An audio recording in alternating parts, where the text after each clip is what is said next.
Hello guys, welcome to my mini blog. আবারও তোমাদের সামনে নিয়ে আসলাম একটা ছোট্ট ব্লগ নিয়ে। আজ সানডেতে বেরিয়েছিলাম আমি, ছেলে, হাজবেন্ড। তো দেখো, কিছু ভিডিও করতে গেছিলাম। কি সুন্দর পরিবেশটা, এদিকে পাট শাক, ভীষণ ভালো লাগছিল। তো পাশেই একটা বোনও ছিল, ভিডিও করছিল।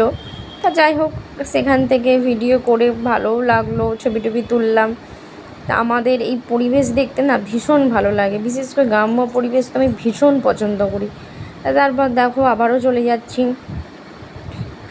গেছিলাম পান্ডুয়া ছাড়িয়ে।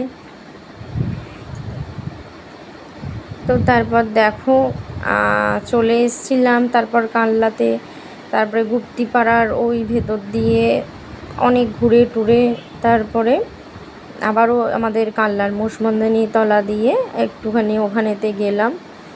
মোষবন্ধানী তলার এখানেতে গঙ্গার ধারে আসলাম, ভীষণ ভালোও লাগলো। তো দেখো, একটু ঘুরতে গেলে সত্যি কথা বলতে মানুষের মনটাও ভালো থাকে। সবসময় বাড়িতে থাকলে নানা রকম চিন্তা ভাবনা তো হয়ই, যতই এ সমস্ত নিয়ে কাজে থাকি না ব্যস্ত, চুপচাপ থাকলেই যেন মাথাতে চিন্তা থাকে। তো তারপর দেখো আইসক্রিম খাচ্ছিলাম, ছেলে আইসক্রিম খেলো। তারপর অনেকক্ষণ দাঁড়িয়ে আর ভালো লাগলো না, বললাম চলো চলে যাই। দেখো জায়গাটা কত সুন্দর, গঙ্গার ধারের পাশে, ভীষণ হাওয়াও দিচ্ছিল, খুব ভালো ওয়েদার। জীবনে কিছু হারিয়ে কিছু পাওয়াকে উপভোগ করাটা সত্যি খুব সুন্দর লাগে।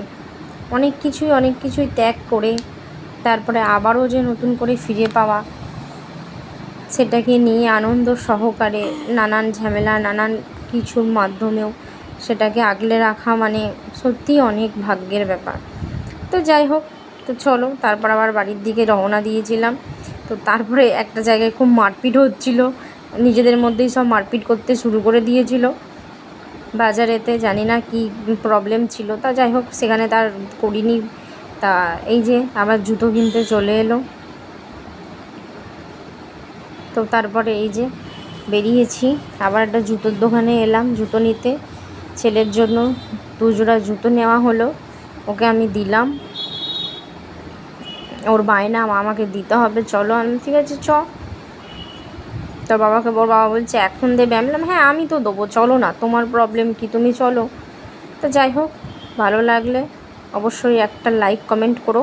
ওকে টাটা, নেক্সট আবার আসবো নিয়ে।